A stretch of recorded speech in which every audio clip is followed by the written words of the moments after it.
Hi hello. ഇന്നത്തെ നമ്മുടെ പുതിയ റെസിപ്പിയിലേക്ക് എല്ലാവർക്കും സ്വാഗതം. ഇന്നത്തെ നമ്മുടെ റെസിപ്പി രുചികരമായിട്ടുള്ള നെല്ലിക്ക അച്ചാറാണ്.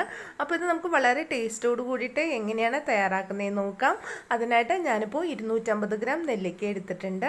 ഇത് നമുക്ക് നന്നായിട്ട് വാഷ് ചെയ്തെടുത്ത ശേഷം നമുക്കിത് വേവിച്ചെടുക്കുകയല്ല ചെയ്യുന്നത്, ഞാനിതിപ്പോൾ സ്റ്റീം ചെയ്തെടുക്കുകയാണ് ചെയ്യുന്നത്. അതിനായിട്ട് ഞാനിപ്പോൾ ഒരു ഇഡ്ഡലി പാത്രം എടുത്തിട്ടുണ്ട്. അതിലേക്ക് നന്നായിട്ട് കഴുകിയെടുത്ത നെല്ലിക്ക നമുക്ക് ഇതിലേക്ക് ഇട്ട് കൊടുക്കാം. ഇപ്പോൾ ഞാൻ എല്ലാ നെല്ലിക്കയും പാത്രത്തിലേക്ക് ഇട്ട് കൊടുക്കുന്നുണ്ട്. ഇനി നമുക്കിത് നന്നായിട്ടൊന്ന് സ്റ്റീം ചെയ്തെടുക്കാം. ഇങ്ങനെ ചെയ്തെടുക്കുമ്പോൾ നമ്മുടെ നെല്ലിക്കയ്ക്ക് പ്രത്യേക ഒരു ടേസ്റ്റാണ്. നെല്ലിക്കയുടെ രുചിയും ഗുണവും ഒന്നും നഷ്ടപ്പെടാതെ തന്നെ നമുക്ക് രുചികരമായിട്ടുള്ള അച്ചാർ തയ്യാറാക്കിയെടുക്കാം. ഇപ്പോൾ ഞാൻ നെല്ലിക്ക നന്നായിട്ട് സ്റ്റീം ചെയ്തെടുത്തിട്ടുണ്ട്. ഇപ്പോൾ ഇത് നന്നായിട്ട് വെന്ത് വന്നിട്ടുണ്ട്. നമുക്കൊരു 5 മിനിറ്റ് നേരം നന്നായിട്ടൊന്ന് ആവിയിൽ വേവിച്ചെടുത്താൽ മതിയാവും. അപ്പോൾ തന്നെ നന്നായിട്ട് വെന്ത് കിട്ടും. ഇനി നമുക്കിത് അച്ചാറിട്ടെടുക്കാം.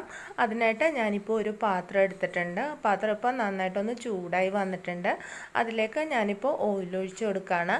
ഞാൻ ഒഴിച്ചു കൊടുക്കുന്നത് എണ്ണയാണ്. എണ്ണയിൽ നമ്മൾ അച്ചാറിട്ടെടുക്കുമ്പോഴാണ് പ്രത്യേക ഒരു ടേസ്റ്റ് ഉണ്ടാവുന്നത്. അപ്പോൾ ഞാൻ ഇതിലേക്ക് എണ്ണ ഒഴിച്ചു കൊടുത്തിട്ടുണ്ട്.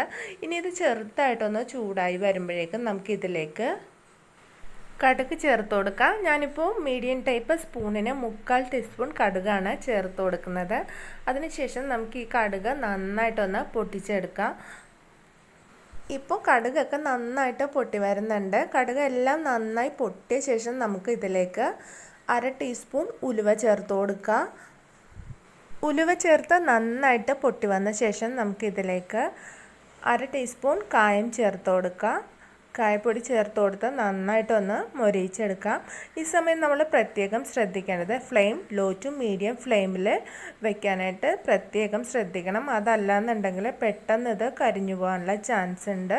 ഇനി നമുക്കിതിലേക്ക് 1/2 കപ്പ് വെളുത്തുള്ളി എടുത്തിട്ടുണ്ട്. വലിയ വെളുത്തുള്ളിയാണെന്നുണ്ടെങ്കിൽ നമുക്കിത് 2ആയിട്ട് മുറിച്ചെടുക്കാം. ചെറിയ വെളുത്തുള്ളിയാണെങ്കിൽ മുറിച്ചെടുക്കേണ്ട ആവശ്യമില്ല. ഇനി നമുക്കിതിലേക്ക് വെളുത്തുള്ളി ചേർത്ത് കൊടുത്താൽ നന്നായിട്ടൊന്ന് മൊരിയിച്ചെടുക്കാം. മീഡിയം ഫ്ലെയിമിലിട്ട് ലൈറ്റ് ബ്രൗൺ കളറാവുന്നത് വരെ നമുക്ക് നന്നായിട്ട് ഇതൊന്ന് കുക്ക് ചെയ്തെടുക്കാം. കളറ് മാറുന്നുണ്ടെന്ന് കാണുമ്പോൾ തന്നെ നമ്മളിത് ലോ ഫ്ലെയിമിൽ ഇട്ട് കൊടുക്കണം. അല്ലാന്നുണ്ടെങ്കിൽ നമ്മുടെ ഇത് പെട്ടെന്ന് തന്നെ കരിഞ്ഞു പോകാനുള്ള ചാൻസ് ഉണ്ട്. ഇപ്പോൾ നമ്മുടെ വെളുത്തുള്ളി നന്നായിട്ട് മുരിഞ്ഞു വന്നിട്ടുണ്ട്. ലൈറ്റ് ബ്രൗൺ കളറായി വന്നിട്ടുണ്ട്. ഈ സമയം നമുക്ക് ഗ്യാസ് ഓഫ് ചെയ്ത് കൊടുക്കുക. അതിനുശേഷം മാത്രം നമുക്ക് ഇതിലേക്ക് മുളക് പൊടി ചേർത്ത് കൊടുത്താൽ മതി. പെട്ടെന്ന് തന്നെ നമ്മൾ മുളക് പൊടി ചേർത്ത് കൊടുക്കുമ്പോൾ കരിഞ്ഞു പോകാനുള്ള ചാൻസ് ഉണ്ട്. അതല്ലാന്നുണ്ടെങ്കിൽ ഡാർക്ക് കളറായി പോകാനുള്ള ചാൻസ് ഉണ്ട്. അതുകൊണ്ടിട്ടാണ് നമ്മളിത് ഓഫ് ചെയ്ത ശേഷം മുളക് പൊടി ചേർത്ത് കൊടുക്കുന്നത്. ഞാനിപ്പോൾ ഇതിലേക്ക് 3 ടീസ്പൂൺ മുളക് പൊടിയാണ് ചേർത്ത് കൊടുക്കുന്നത്. മീഡിയം ടൈപ്പ് സ്പൂണിന് 3 ടീസ്പൂൺ മുളക് പൊടി ചേർത്ത് കൊടുക്കുന്നുണ്ട്. 1/4 ടീസ്പൂൺ മഞ്ഞൾപ്പൊടി കൂടെ ചേർത്ത് കൊടുത്തിട്ടുണ്ട്. ഇനി നമുക്കിത് നന്നായിട്ടൊന്ന് മൊരിയിച്ചെടുക്കാം. മുളകൊക്കെ നന്നായിട്ട് മൊരിയുന്നത് പോലെ തന്നെ മൊരിയിച്ചെടുക്കണം. അതിനുശേഷം നമുക്കിത് ലോ ഫ്ലെയിമിലിട്ട് കൊടുത്ത് നന്നായിട്ടൊന്ന് മൊരിയിച്ചെടുക്കാം. ഇപ്പം മുളകിൻ്റെ പച്ച മണമൊക്കെ മാറി ഒന്ന് മൊരിഞ്ഞു വന്നിട്ടുണ്ട്. ഇത് നമ്മൾ ലോ ഫ്ലെയിമിൽ ഇട്ടിട്ട് വേണം ഒന്ന് ചെറുതായിട്ട് മൊരിയിച്ചെടുക്കാൻ വേണ്ടിയിട്ട്.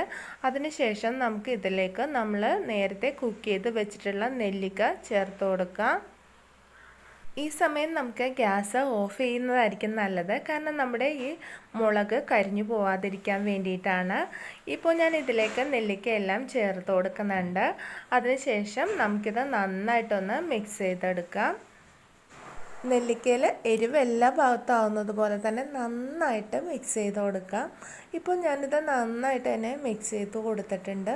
ഇനി നമുക്കിതിലേക്ക് ടേസ്റ്റിന് വേണ്ടിയിട്ട് 2 ടീസ്പൂൺ വിനാഗിരി ഒഴിച്ചു കൊടുക്കുക. 2 ടീസ്പൂൺ മാത്രം ഒഴിച്ചു കൊടുത്താൽ മതി.